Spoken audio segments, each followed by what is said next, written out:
Добро вечер и добре дојдовте во најновото издание на Лица.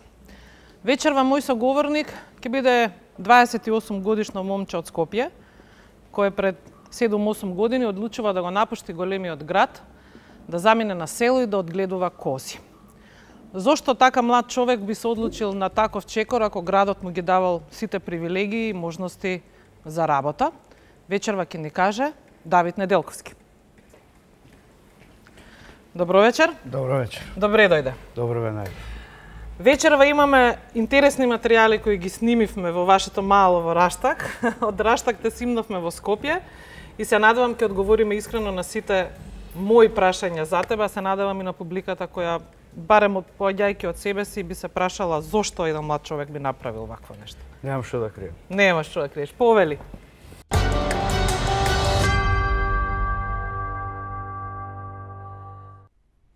И еве уште едно добро вечер за Давид. Денес имавме прилика да се дружиме во вашиот Раштак. Јас за прв пат бев во тоа скопско село. Навистина на неколку минути што се вели од градов, една прекрасна убавина и човек ако сака такви предели навистина може само да ви завидува. Па место положбата на самото село впрочем ја издиктира професијата која што ја работам веќе 7 години. Чи тоа беше пресудно. Тоа беше пресудно, да. Среќа што го имавте Раштак како опција, која ете, ви го отвори патот малку поинаку на целото семејство. Кажав дека си момче кој денес еве има 28 години, а пред 7 години го напушта големиот град. Денеска го посетуваш многу по-ретко и по-дозирано. И заминуваш на село и како звучи, а звучи неверојатно кога нели на своите врсници ќе им кажеш си одам од Скопје, ќе одам ќе чувам кози. Па и не беше тоа туку така дека јас ги собрав парталите и заминав и не се вратив никогаш повеќе, тоа се случуваше етапно. На почетокот бев повеќе присутен доле, помалку горе. Па полека се додека не се донесе конечната одлука, претпоставувам. Не конечната, се додека не најдов повеќе интересни работи таму горе, што ми го одвлекуваат вниманието. И не се каам што е најбитно. Така. Ајде да почнеме со тоа што е детство во Чаир, па во Лисиче. Какво момче беше Давид и што беа негови сфери на интерес? Па, како дете, што може да му биде интерес? Сладолед и благо. После тоа пораснав, па поинтересно ми беше пиво. И сега уште ми е интересно пиво. А сладолед? Па би го менјал за пиво. Добро. И учеше каде? Па учев и во Чаир, учев и во Лисиче.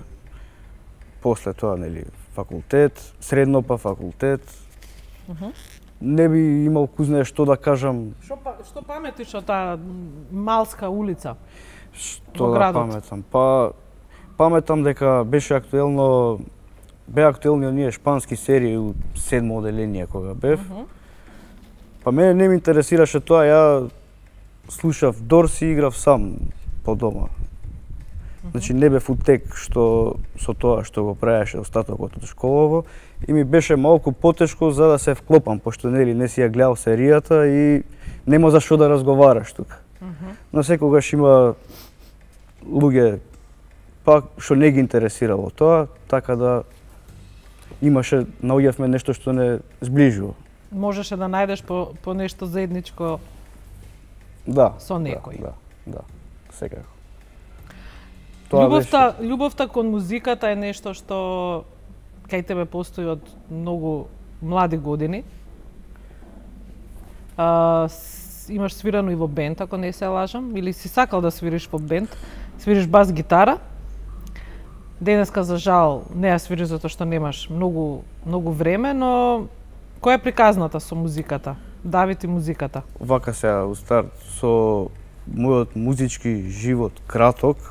Значи се одлучив да се пензионирам пошто не сум свирал у некој познат бенд, но меѓутоа со луѓе, со пријатели што што циркулиравме, што се дружевме, едниот имаше бубањ, едниот имаше гитара и остана бас и земав бас. Почнавме, но некако повеќе беше дружењето побитно отколку тоа што суштински сакавме да го направиме. Потоа се активирав малку посериозно во тоа, нели, бенд, се што е поврзано сето тоа, но меѓутоа најдов на недоразбирање, поинаку го разбира луѓето тоа што го имав јас како замисла. Наидував на луѓе што сакаат да свират во десетина бенда, значи од проба на проба. Тука јас не се наоѓам баш затоа што се губи креацијата кога свирите во многу бендови. Ти беше за тоа да бидете еден бенд, една постава и да бидете тие со свое име, предпоставувам, жанр и така натаму. Да создадеме идеал и да го живееме тој идеал. Како што го има кај пресудните бендови кои што влијаеле во музичката историја. И не најде на разбирање. Не најдов на разбирање, можеби требаше да бидам потрпелив, ама не бев. Кога више се преселив во село, појачалото го продадов и купив кокошки. И решив да се пензионирам од тогаш. А гитарата му ја оставив на мој братучет кој што е активен сега, свири во 2-3 бенда. И баш ми е драго за него, најувам. Се радувам кога ќе го видам некаде да свири со мојата гитара. И ден денес, предпоставувам, не желиш што гитарата и појачалото ги замени за кокошки? Па добро, беше една од полошите инвестиции во живот што сум ја направил, ама од друга страна барем... Купувањето на гитарата или на кокошките? На кокошките. Аха, добро. Не испадна како што очекував, но меѓутоа добро е што раскрстив и свртев нов лист фактички. Почна со кокошки? Не, кокошките беа второстепено, примарна дејност. Козите се основата на се. А кокошките беа, нели, убаво е да ги има. Да. Ако веќе имаме простор и услови, да пробаме и со кокошки. Вашата семена приказна, повеќе или помалку, ве наведува на тој чекор да го напуштите градот и заминете да живеете на село. Нели, тоа е договор помеѓу твојата мајка, твојот татко и ти, нели, како нивно дете. Нели, сепак е тоа одлука која е заедничка, немаше туку така. Мене ми е интересно што на твоите 20 години ти одлучуваш да го направиш тој чекор и затоа си вечер овде. Па еве од оваа перспектива, како беше да се донесе таа одлука? Да напуштиш излагања во град, нели, живот во урбана населба, свирење во бенд, одење на факултет? Кога се впуштивме во ова, не ни размислив дека ќе биде на овој начин, дека ќе биде севак. Подразбирам дека нема да искачам, дека не. Туку имав поинаква представа за тоа. Дека ќе можам паралелно да го правам и тоа, и она, и се што сакам, дека ќе имам повеќе слободно време. Но меѓутоа, кога започнувате нешто и ви е предизвик, фокусот се навлекува само натака. Се нема време. Се нема време. Би можело да се одвои време, но кога више кога ќе ви влезе чивијата, не бе ни толку битно се друго. Гласавме дома, значи идејата беше тоа што моите баба и дедо кои што сега се покојни, беа стари и место да требаше да имат човек околу нив. И сплетна околности беше тоа што ете има земја горе, некое парче, па да го ставиме во функција, а воедно и ќе можеме да ги гледаме баба ми и дедо ми и ќе работиме нешто поинако.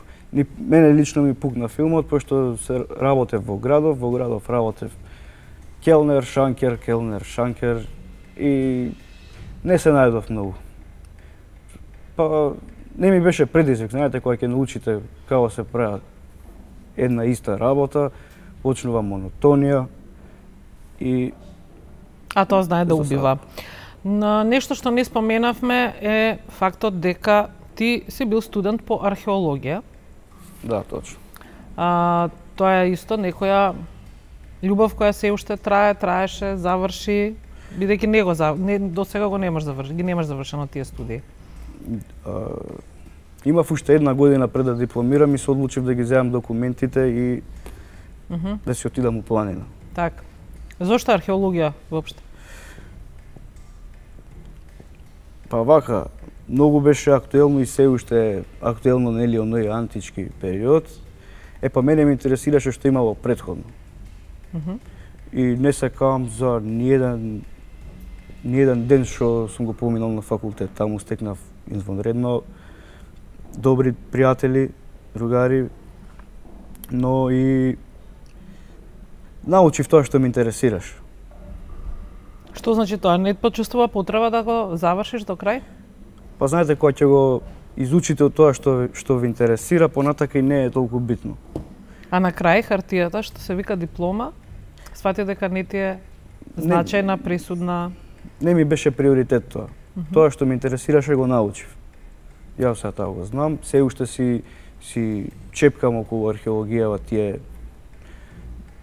тие книги, повторно ги чепкам, што сум ги изучувал. Во текст сум со сите нови откритија што се случуваат. Си го пратам тоа, уживам во тоа. И сега, многу интересна работа е како археологијава и козарството ги врзува. Како? Па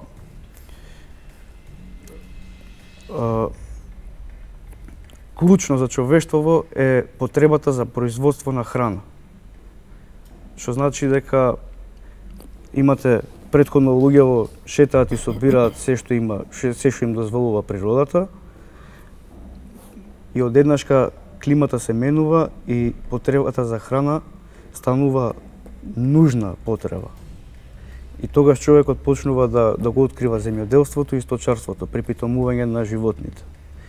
И тоа е клучно за се ова ние што го живееме денеска, што се нарекува цивилизација. И тука е врската. На какви реакции најде од твоите најблиски, ајде да речам пријатели пред се, кога им соопшти дека заминувам на село да одгледувам кози? Па добро, на почетокот не беше баш најдобро прифатена мојата одлука, но не се откажав. Да не кажам, бев и тема на подбивање, бев и тема на исмејување, но не патам од комплекси, што ми помогна многу. Што ти коментира? Па као, леле, кози, ќе одиш денеска, ќе чуваш во 21 век, нели гледаш што се случува, луѓето идат да колонизираат планети, ти се враќаш у праисторија. Имаше меѓу нив и, па да кажам, навредливи. Но секако тоа не е од пријателите, тоа тие што ми даваат мотив повеќе. Не те погодуваа овие коментари, но дали на такви кои што можеби ги слушна со своји очи имаше потреба да одговориш некако? Па не. Немав никаква потреба на никого да одговарам и да се правдам, едноставно го терам филмот што... Да, но на овие кои те разбираа, што им велеше? Зошто го правиш тоа? Тие знаеа зашто го правам ова. Тие знаеа и ме поддржува. Епа, едноставно ме поддржува. Оди што, еве гледаш ја како се мачам, ти барем нешто правиш за себе, као... Колку е така, дали беше тоа одлука повеќе, нели, во потрага по заработувачка, ќе кажам, сепак, нели, сите треба да работиме за парче леп на крај денот, тоа го правиш и ти, нели, тоа што произведувате млеко и што одгледувате кози, можете да правите и сирење, и сурутка и така натаму, ви дава некаква, нели, претпоставувам месечна екзистенција, но дали беше повеќе трката, да речеме, по парче леп или беше повеќе меѓу пред ова да биде целта тој некој мир кој што вие таму горе го имате, ама претпоставувам ни едни пари не може да ви го платат. Спокојот го изградивме сами.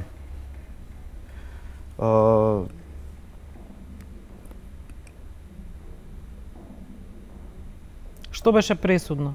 Со што се соочи прво кога дојде во Раштак? Што беше најшокантно? Најшокантно беше изразот на лицата на сите комшии таму.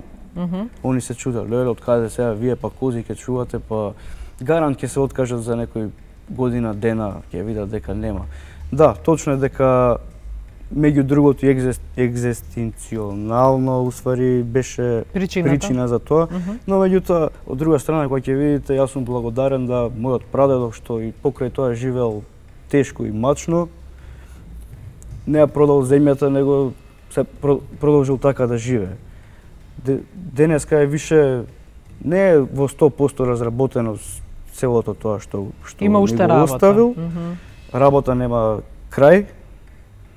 Но меѓутоа па и у секоја професија и се у животот е така да не го гледам нешто како. А што беше најшокантно од она што беше дотогаш твое секојдневие? Значи кога наеднаш ќе промениш средина и си таму веќе 24/7. Најшокантно беше на почетокот немавме интернет. Но сега, одма брзо потоа ставивме интернет и се некако полесно. Имаш интернет денеска е многу битна работа, кога ќе им кажеш некој дека чуваш кози, они викаат: струја, имаш ли вода, имаш ли, како живеете таму, као да си некаде усвет. Што не е случај во оваа ситуација, така да. А тоа интернет ти недостасуваше многу? Па ми недостасуваше, да. Да бидеш искрен, да. Да. Ама не, кога ќе кажам ја дека сум немал интернет, збориме за првите 3 месеци. После тоа е надминат проблем и пак ја имам комуникацијата, како што мајка ми разговара со тетка ми у Холандија преку интернет, така да ја имав прилика, се уште можност, да комуницирам со другарите, да се. Да, почнувате со мал број на кози за почеток. Но од каде воопшто учите како вие треба да работите со кози? Па за среќа писмен сум колку толку, знам да читам. Литература стручно обезбедивме веднаш, прирачници за одледување, покрај тоа нели интернетов не може да се избега, па имате прилика да видите како се чуваат кози во Шпанија, во Португалија, во Грција, во секаде низ планетава и тука може да формирате вие едно НЗС и да се пронајдете во цел тој. Да, во морето од информации и во морето од начини како може да одгледувате кози, но пак ја кажам, вие тројца сте самоуки во тоа. Го користите интернетот, посетувате фарми и наоѓате ваше НЗС. Оно што денес твојата мајка ми го кажа, е вака интересен податок, вели не купувам коза додека не го пробам млекото. Тоа е вака, нели, не знам дали тоа го прават сите, ама мене ми звучеше интересно и затоа нели дека имате поинаков начин за тоа како ги чувате, а тоа е начинот со кој што вие ја одржувате нивната хигиена, но тоа си е ваше. Не знам дали смеете да го откривате или не.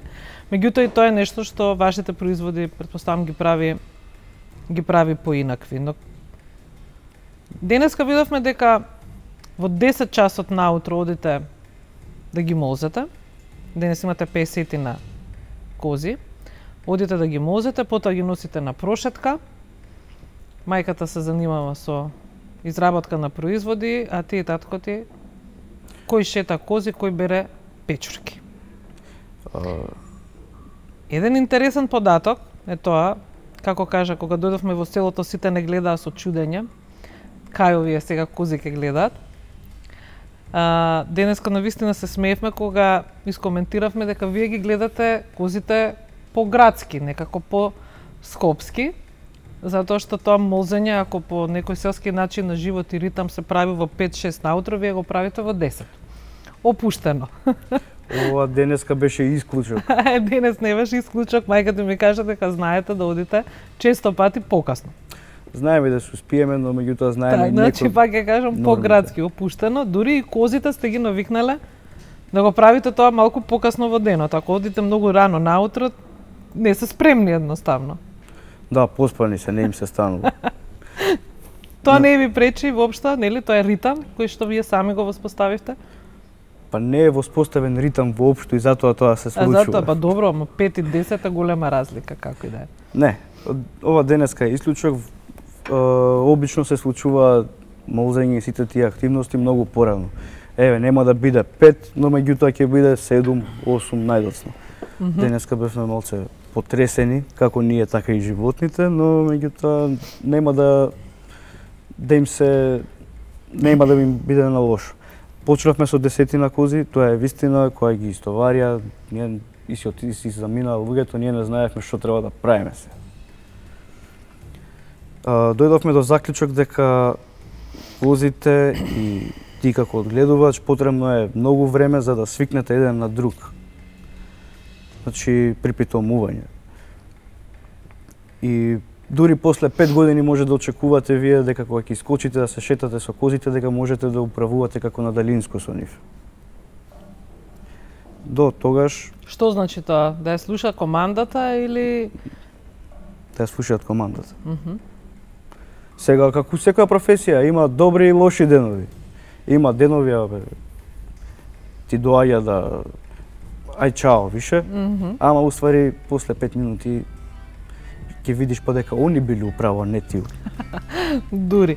Добро, како изгледа денот? Сабајле се завршува со таа основна обврска, нели? Да се измозат, да се донесе млекото до куќата, до дома и потоа? Времето го диктира сето тоа. Например, ако... Тоест временските услови, Точно, да. Тоа значи дека ако врне нема никаква поента да излезете надвор. Во тој случај козите добиваат внатре во шталите јадење. Сега, овој период кога имаме највеќе работа, денот почнува ете така, од сабајле ќе се измолзат козите и после тоа секој својата должност. Мајка ми е, да кажам, технолог, затоа што ја врши преработката на млекото и производство на млечни производи. Татко ми тука зависи кој оди нагоре, кој не оди нагоре. Едниот обично е логистика, шталите, куќе, што треба да се прави. И третиот шета нагоре со козите. И Давид со своите 28, а си имал богами 23, 24, 25 изминативе години, оди на ливада со козите. Перцепцијата кај нас... Така млад човек, нели? Се обидува да команда едно стадо, сега колку може, колку не може, но таму е. Мора да имате отворен пристап кога поготово јас оваа работа. Че мора да имате отворен пристап. Ако излезете нагоре со козите и ви е досадно и не ја сакате таа работа, немате ништо од тоа. Но меѓутоа, ако искочите, од денеска оваа година ќе научите 5-6 билки, тревки, чаеви, печурки, следната година фондот се шири, па потоа размислувате за како да направите, како се прават помади, како се прават мелеми, како ако имате отворен ум, може да си најдете занимација и да ви прерасне во страст ако го правите тоа. Доколку не работите работата што ја сакате, ќе биде здодена. Осудена е на пропаст. Што прави Давид горе освен тоа што ја проучува природата? Музика, книга? Па добро, музика е незаобиколен момент. Денеска барем е лесно, имате мобилни, можете да се шетате, музиката иде со вас. Додека берете чај, свири музиката која што сакате да свири. Работа, песна. Да, во главно да. Но и книгите се тука некаде присутни. Да, точно. Секое време што го имаме слободно, го користиме за едукација или читање книги. Например, зимскиот период, оној период кога има помалку работа, читаме повеќе оние руски класици. Овој период кога више разбудена природата е одличен за со пријачник да прошетате, па оваа билка, па шо е, па како е, па... Колку билки научи за овие години? Не можам така... Голем број? Не сме компјутер. Едноставно, одите ја разпознавате. Нема тука на лист да запишете таа знам. Едноставно, тоа е... Претпоставам дека паралелно со тоа што препознаваш како билка, сега работиш, односно ги знаеш и нивните својства и нивната намена. На почетокот, кога почнав да ги чепкам овие работи, те фаќа еуфорија и сакаш сите да ги научиш за 2 дена. Ерно, ама не функционира така. И најубаво е да оваа година научите 2-3 врсти, следната година уште 2-3 да дополните. Нема тука форсирање. Исто е и кај печурките. Мислам, тука немате простор да бидете лаком. Мора да се внимава, јасно. Мора да се внимава. Дури има еден момент, велите, и козите јадат печурки, нели? И добро е кога ќе видите една печурка дека ја јаде козата, да нели помислиш дека таа е добра за тебе, но не е баш така. Не е така во целост како што читаме по интернет дека се што јадат козите е јадливо. Сам не постои нели чај од дап, на пример. Така. Така да паѓа оваа теорија во вода, но голем дел од билките ги сакаат. Например, сега е актуелно ајдучка трева, има дел од козите кои што сакаат свежа, и има дел кои што ја сакаат кога ќе се подисуши малце, кога ќе изгори од сонцето. Секој сака различно мезе. Точно. Што е со ризикот да се замине во планина и на ливада, каде што има и разни животни, што диви, што питоми, кои може да бидат ризични по живот? Колку имаше таква подготвеност на почетокот дека ќе се соочиш со секакви ситуации, нели, од змија до волк? Па тоа едноставно се случува, нема тука очекување или неочекување. Логично е некогаш да се случи таква работа, но за среќа немаме кобри, немаме мечки. Значи, ипак е по-питома планинава во која што шетаат козиве, чаат пат некој волк. Еве сега оваа година летово има доста змии, но па знаеш што прави природата. Има повеќе змии годинава, но меѓутоа има и повеќе соколи и јастреби. Така да се си е во некаков баланс. Непријатни ситуации до сега? Непријатни ситуации. Па ете, змии, волци. Па се случувало, да. Змија имав сега скоро. Значи, ми касна една коза и јарец. Но му должам благодарност на дедо Мирче од село Балачени, кој што ми помага околу вакви ситуации. Тој више не одгледува кози, но меѓутоа одлично функционираме како пријатели. Тој, откако ја видов коза во течена цела, се слушнав со него, ми рече: имаш ли во тебе шпенагла? Неам во мене.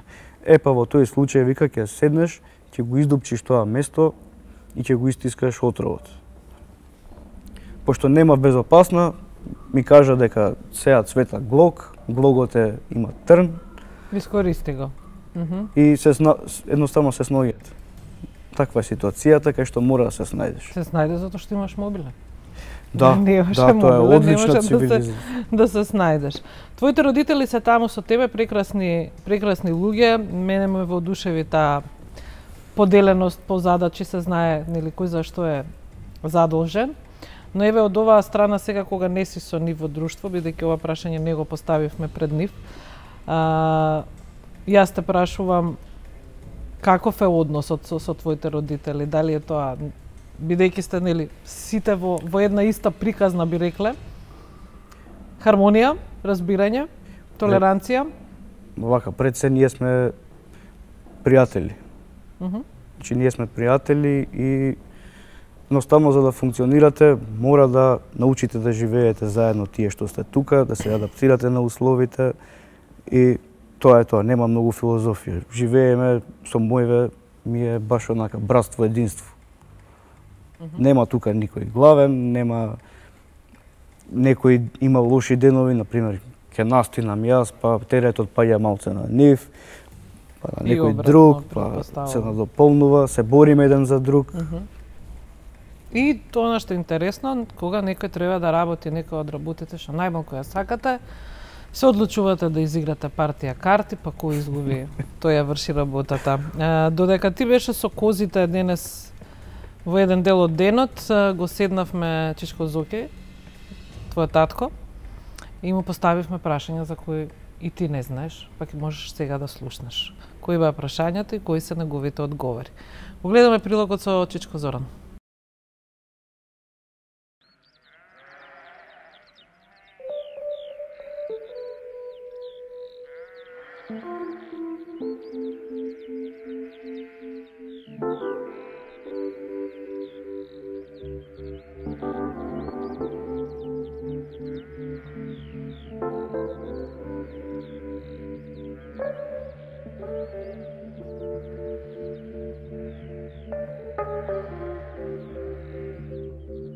Зоран, добар ден пред се.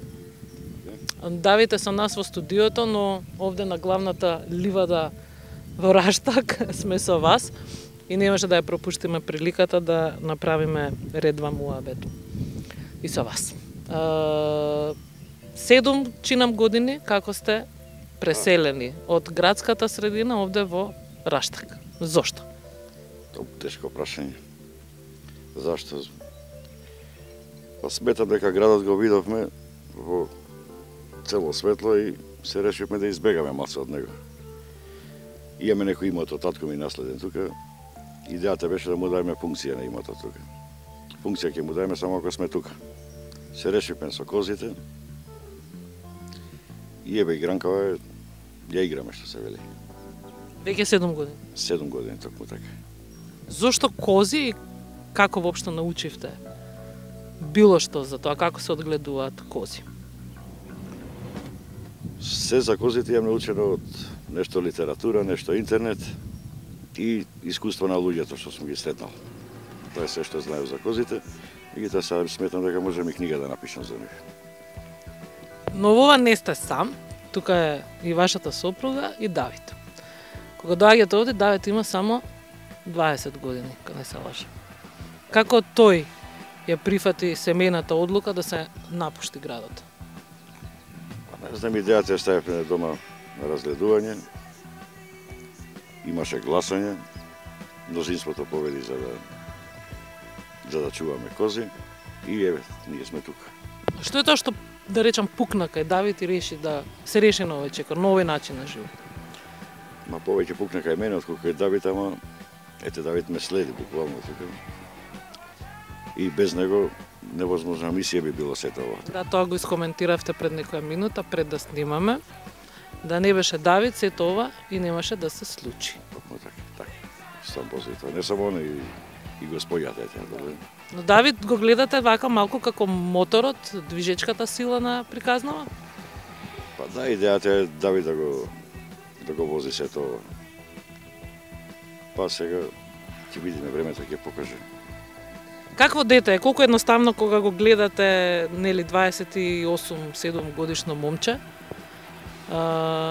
нели, со дневните ритуали дека треба да се измозат козите, дека треба да се однесат, нели, на пасење, попатно да се собере некоја печурка и слично. Мислите дека го живее својот живот сон или може и повеќе? Не, сметам дека не го живее неговиот сон се уште и верувам дека сонот ќе дојде набрзо. Не знам, на моменти за Давид ми е жал, на моменти ми е драго се тоа што се случува вака. И добро е што сме оптимисти у принцип. И на тоа се надеваме највеќе. Студирал археологија, бил музичар, активен колку што можел да биде. Сега не е толку, или воопшто, ако не се лажам.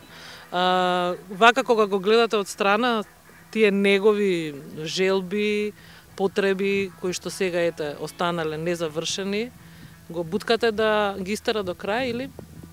Па не знам, изборот е негов, ја со сила не го држам тука.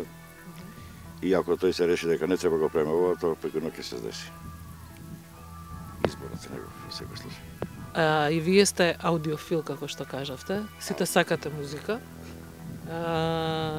Pink Floyd и козиве. Која е спојката? Па ете, имаат на некој од албумите таму Шип има Dogs, има Pigs, нели? И баш музиката нивна е наваму насочена, само кој може да го чуе, да го види тоа.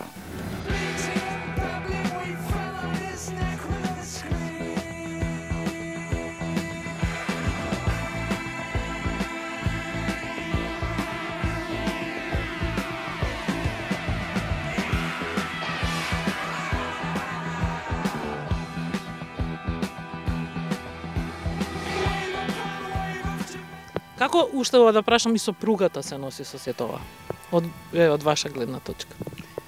Како се носи? Кризите се јавуваат кај незе најчесто. Пати за градот.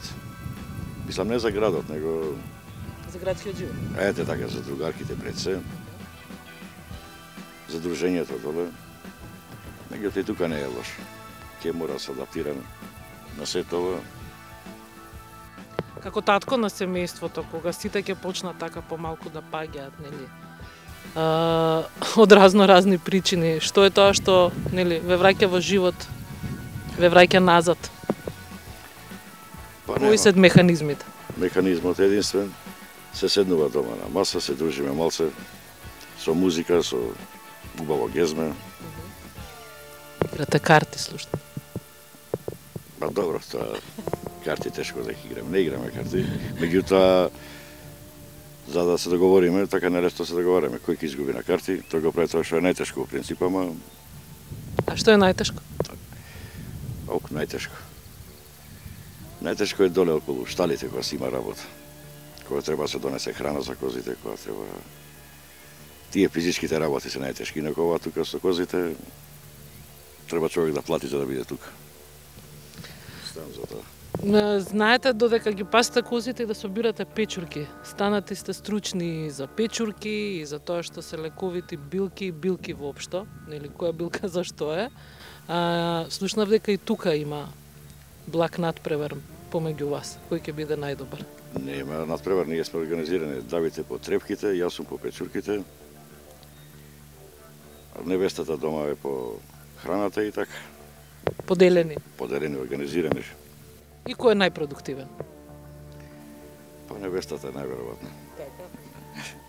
Бидејќи Давид е сега во студиото и го гледа овој разговор, јас сакам да искористам оваа прилика, не знам, вака јавно да искористиме нешто да му порачате вака пред сите што ја слушнаа неговата приказна. Што да му порачам? Памет во глава. Друго, ни повеќе, ни помалку. Како секој татко за своето дете. Токму така.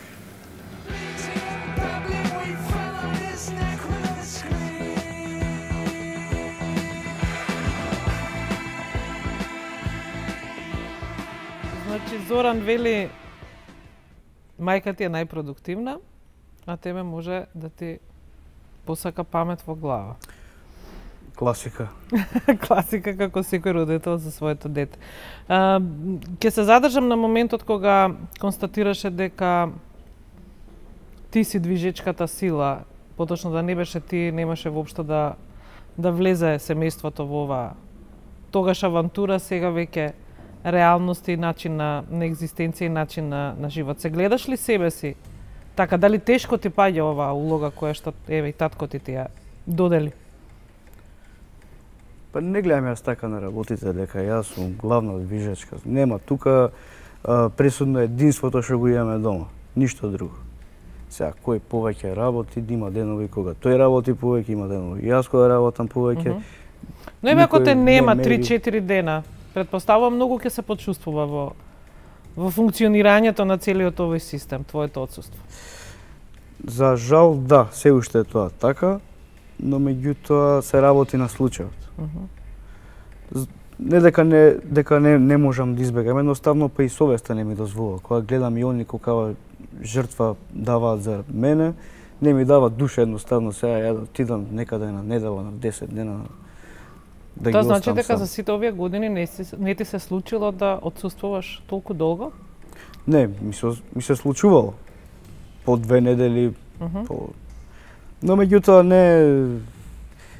не ми е ни предизвик сега ја да се симнам 4 дена Во град? во град. Или да одиш на одмор некаде? Па не го сметам за практично потрошено времето.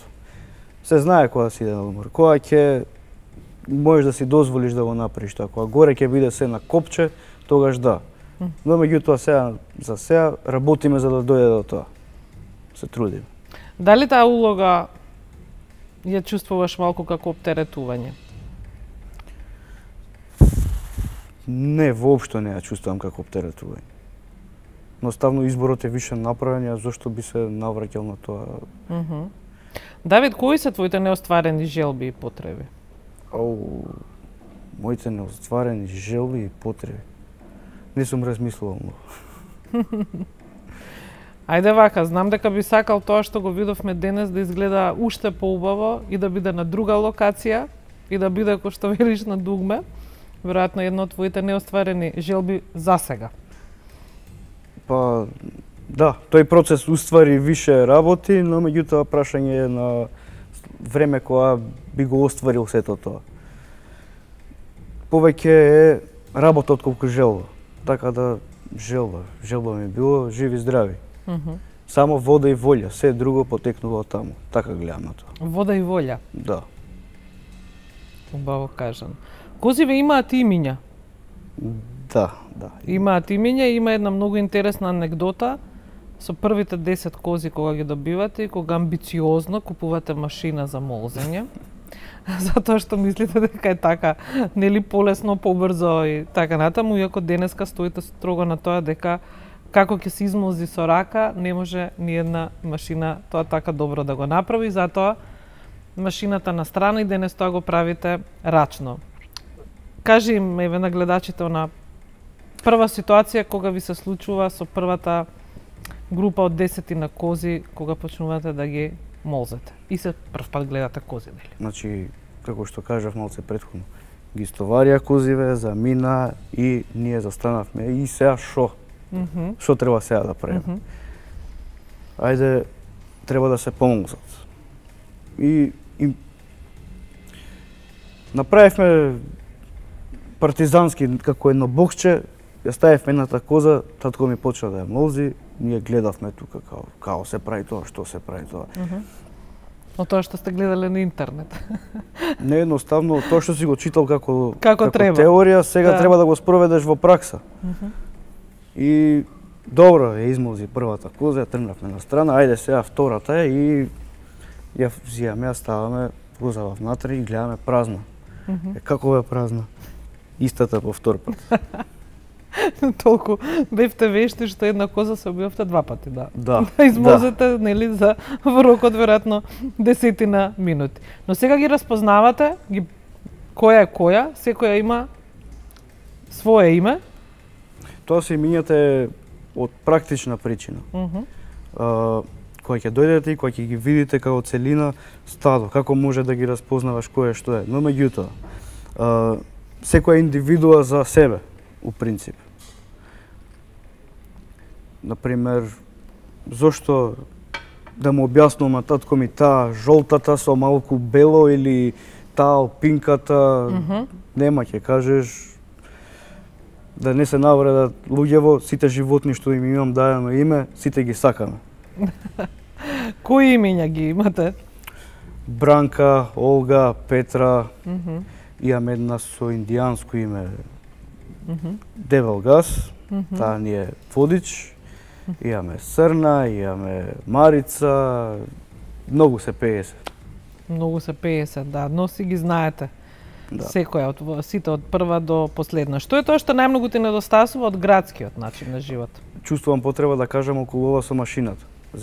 Земавме машина, извини, пред да ги земеме кози. Не, јас се извинувам. Но меѓутоа, начинот на кој што ги одгледуваме ние не е практичен за таа намена. Машина за молзење претежно се користи во оние кои што одгледуваат шталски. Значи што козите јадат цело време на јасле. Тука се пуштени во природа, па некоја знае да се закачи на капини, на трнче, и сега можете да замислите што се случува во таа ситуација ако ставите машина за молзење. Се случуваат инфекции, се случуваат такви проблеми. Ќе може да ви се измеша целото млеко со така, не дај Боже, значи и од практични, од хигиенски причини. Точно. Измислена е машината за молзење во текот на Втора светска војна во Британија за побрза продукција на млеко, но меѓутоа тој начин на чување и овој тука што е малце различен и едноставно не функционира тука тоа. Така. Да го повторам прашањето, беше што е тоа што најмногу ти недостасува од градскиот начин на живот? Градскиот. Семафорите не се у никој случај. Што ме недостасува? Па ме недостасува, да, дружењето, иако е блиску селово и редовно мои пријатели се качуваат горе, исто и јас се симнувам. Претежно тоа. Ми недостасува некогаш кога ќе слушнам некој концерт на некој што сакам, дека е далеку и дека треба да го испланираш ти време во неколку месеци унапред, а едноставно не функционира оваа професија на тој начин. Затоа што се може да се случи во меѓувреме. Значи не можете да планирате долгорочно. Тоа е недостаток во оваа професија. Се друго работите уствари за долгорочна идеја. Лошо го кажав ова, но Секој сака да работи, нели, да успее да ја реализира својата идеја. Како се справуваш со тие кризни моменти? Да речам, кога, како викаш, во еден момент ти доаѓа да баталиш сема, после 5 минути веќе си се предомислил и све ти окей, продолжуваш понатаму. Но еве, моменти на кризи, што е филтер? Кој е филтерот? па многу до сега во животот во такви моменти ми имаат помогнато Рамбо Амадеус, Емир Костурица, доктор Нерека Ерајлич и така нешто. Тие ми помагаат да се справам во некои такви моменти. Па и некоја чашка ракија. Секако. Добро, ова чашка ракија повеќе со гезме, се Да, предпоставувам. да. Како овие три лика што ги издвои ти помагаат? Со Па своите песни, со своите филмови, со својата поезија? согласен сум со нивниот концепт на живот кој што го делат, се пронаоѓам во тоа и ми помага. Но тие се скроз урбани ликови. Ти работиш нешто сосема друго. Точно е и тоа, но меѓутоа Тоа што го зборуваат, тебе Да. ти да. ти е некаде на иста линија. Ме интересира во слободно време исто така чепкам антропологија, политичка антропологија, економска антропологија. Интересна област ми е и некако се врзувам со ги разбирам мислењата што ги кажуваат тие Можеш ликови и се пронаоѓам и се пронајдеш. чувствувам дека не сум едини у светот, него ипак има луѓе кои што го делат, кои што ги делат моите суштински мислења и други луѓе. Кои се твоите суштински мислења? Па Дека? на почетокот, нели, главната револуција е почнување на луѓето се занимаваат со земјоделство и сточарство. И како во таа работа што се бавиш, како да ги олеснуваш работите. И како да цела идеја е како да го поминеш времето продуктивно, а да имаш слободно време. И тој баланс да го најдеш. Да. Мислиш ли дека ќе те разберат твоите врсници? Дека го разбираат Па твојов начин на живот? не сум размислувал за што тие размислуваат, ама би ми било драго доколку го разберат секако. Сега до каде и до кај ќе ме разберат, тоа е више. Као што кажав на почетокот, не треба да имате комплекси и да се замарате дали луѓето ќе те разберат или не. Да беше така, немаше да постои нити Гај Цезар, нити Октавијан Август, нити Во последно време рече дека омилена литература ти е литературата поврзана за логиката. Па чепкам нешто, учам, интернетов е многу практична работа затоа што вие избирате до кои информации сакате да дојдете. Треба само да размислите што сакате. Ова со логиката е Тоа последна е- вака. Пошто додека учев и студирав у школа, немаше нити како изборен предмет. Логика најдов сега од Србија е текстов, не текстов, него книга за втора средно. И си го чепкам, го разлистувам и така ми прија. Така убаво ти Бидејќи доаѓа. имам повеќе слободно време, ми прија и да И размислувам. она што го забележав денес, читајќи со тебе, е дека исклучително многу ти пречи нехигиената и негрижата на луѓето за природата. Дури имаме таму еден инсерт каде што дојдовме до еден извор кој што многу сакаше да ми го покажеш, затоа што едно од твоите омилени места, таму местото од каде што вие ја земате својата вода за пиење. И ете, за волја на вистината, таму најдовме еден куп пластични шишиња и толку се изнервира што дури ни рече, бе, молам немој да снимате. Не ги снимајте шишињава, нека не се гледа. Ова останато не знам од кога. и по патот се што ти пречеше од ѓубре го собра со своји раце. Па кога нема кој, останува на мене, нели, ја секој ден го поминувам таму, нели. Тоа се твоите патеки. Тоа ми е канцеларијата. Така. И да, многу нервира, иритира тоа. За жал се повторува. Секогаш истото, доколку на некого му кажете, испаѓа дека попувате, дека се правите паметен, а уствари е многу без везе. Еве, имам комшија, исто колега, да го речем, тој крави чува.